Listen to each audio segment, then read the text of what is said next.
Hi, good day. My name is Journey Gomez Cabalhin and I will be the rapporteur for our group, reporting to you the story Robinson Crusoe by Daniel Defoe.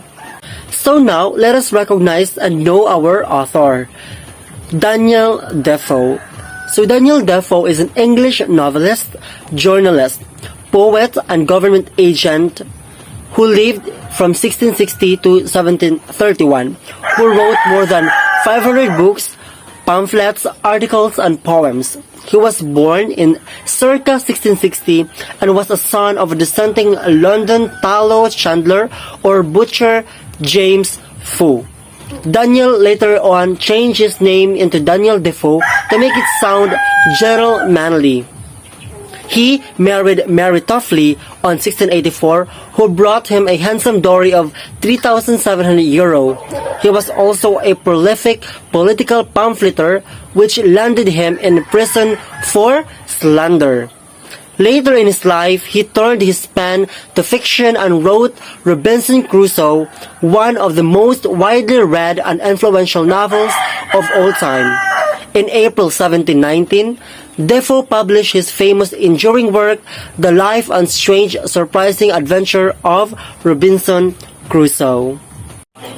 Alright, so moving forward to the story of Robinson Crusoe, we are now going to tackle about the characters, the major and the minor characters of the story. So first, major character, we have Robinson Crusoe, of course. The protagonist, he is the protagonist and the narrator of the story. He is the self-centered person and adventurous. He is also a determined person when it comes to his own will.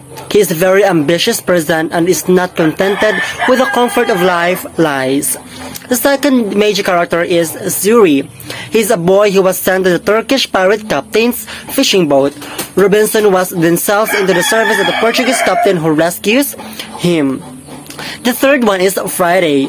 He is a prisoner by some cannibals who prepares to eat him on the island. The fourth one is Friday's father. He is a Spanish prisoner and a man bound in a canoe. He was rescued by Robinson and Friday from cannibals also. Number 5 characters is we have here Portuguese captain. He is a generous and genuine person who helped and rescued Robinson and Zuri and the coast of Africa. Then the 6 major characters is we have the Spanish prisoners.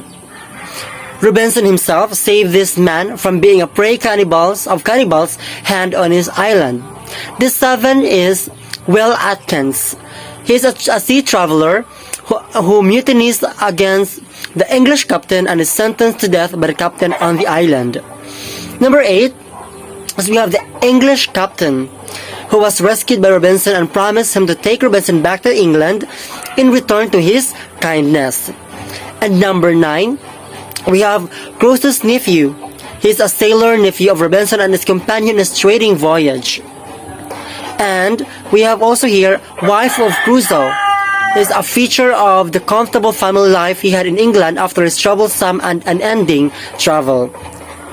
So those were all the major characters. Now we are going to proceed with the minor characters of the story. We have here Crusoe's parents.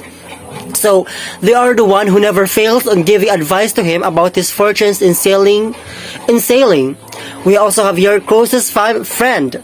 He is a catalyst who spurs Robinson to finally break free from his home and family. And the third one is we have the captain's widow, the wife of Guinea captain, whom he gave his money to Robinson before arriving to Africa. And the fourth one we have here the captain of Guinea vessel, a generous captain who bring Robinson on his one peaceful travel to Africa. Then the fifth one, we have here Wells. Wells is one of Crusoe's friends when he is lonely on his plantation. He is also a neighbor of Robinson. So we have here the sixth one, Ismael. Ismael was tricked by Robinson to go far out to the sea and pushes him to let him escape. So the seventh minor character is a Turkish pirate captain. He's the one who captures Robinson on his travel to Africa, and he also makes Crusoe as a slave. And the last minor character, we have here Brazil ship captain, the captain of the slave, who was trading ship where Robinson joins in a voyage.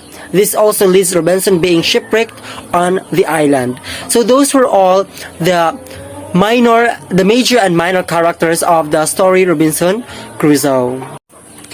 Now let us know how the story of Robinson Crusoe started a conflict. How does his life become miserable? So the conflict of the story, his persistence, to voyage has become his greatest fate on the survival issue. His eagerness to sail and travel at the sea leads him being shipwrecked alone on the island and faces the struggles of hardships, loneliness, companion, and cannibals' threat to his life and the attempt to survive on the island. So that's how his life becomes so miserable when he tend to travel alone, all by himself with his eagerness, and that he encounters so many people that also being part of his journey on that voyage. So now let us know the plot of the story. So in the 17th century, Robinson Crusoe is an Englishman from the town of New York, the youngest son of a German trader. Crusoe declares his desire to sail the sea rather than study law. Despite his father's encouragement, Crusoe's family is opposed to him leaving to sea, and his father explains that it is preferable to pursue a simple life. After being shipwrecked on an isolated island, a man fights for survival. Robinson Crusoe's parents are worried because he can't control his impulse to travel the oceans in quest of adventure. He manages to survive despite being completely alone. He has a spiritual awakening as well, and he begins to read the Bible. And now, moving forward to the exposition of the story. So Robinson Crusoe flees to London and sets sail without his parents' permission and consent. Crusoe's ship is assaulted by Turkish pirates while sailing to the Canary Island. For 2 years, he is a slave to the Turkish captain. He flees to Brazil, where he establishes himself as a successful farmer. So now, we are already on the rising action of the story Robinson Crusoe. So in the rising action, Crusoe sets sail for Guinea in 1659. Crusoe is stranded on a lonely island in the South Caribbean Sea after his ship is damaged by a hurricane. He learns that he is only survivor. Crusoe manages to live a pleasant existence by being resourceful and inventive. He comes across cannibals and is disgusted. Crusoe comes into the wreckage of a Spanish ship. He meets a dog who becomes his friend and partner very quickly. Crusoe sails out to sea against his father's wishes. Crusoe has a successful maiden merchant journey, dreams of glory in Brazil, and plans a slave-gathering mission. Crusoe is kidnapped by Moroccan pirates and sold into slavery. Crusoe manages to free himself from servitude and travels to Brazil. Crusoe is stranded on an island due to the shipwreck. Crusoe spends 23 years alone on the island, and then Crusoe saves a hostage and names him Friday. So now, the climax of the story Robinson Crusoe is that Robinson Crusoe saves Friday. It starts from saving Friday from a cannibal attack.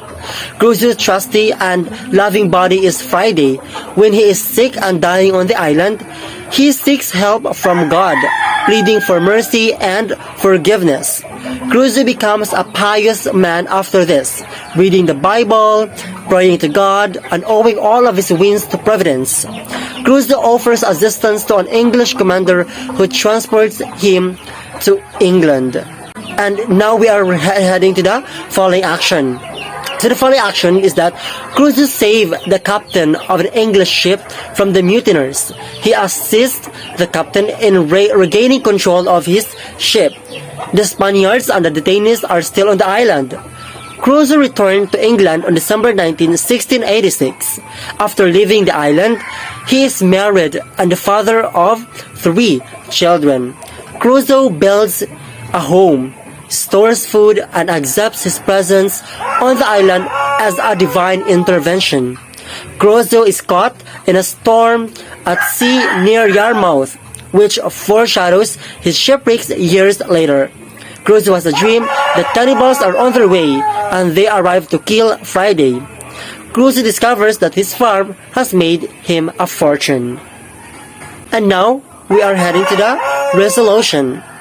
So, Crusoe arrives on the island and settles a dispute between Spaniards and English mutineers. Crusoe is inspired by his father, comments, and vows to never to go to the sea again. The resolve, however, only lasts a few days, and he is soon resolved to flee his home. He tries to persuade his mother to speak with his father on his behalf so that he can be allowed to become a sailor, which is his dream, instead of becoming a lawyer, which is his father's dream. Crusoe sets sail for the new world once more. So that's how the story of the Robinson Crusoe started and ended. No, from wishing to become a sailor, and then from having a miserable life while having a voyage on the sea. And now we are going to discuss about the themes. So the themes of the story. So what is it all about? So based on understanding on the story and also additional from the research, no, the themes of the Robinson Crusoe by Daniel Defoe is that it talks about the Christianity, no, and divine providence. It is actually evident to his life when he is struggling, when he seeks God and the Bible and he's reading Bible and everything that is divine, no.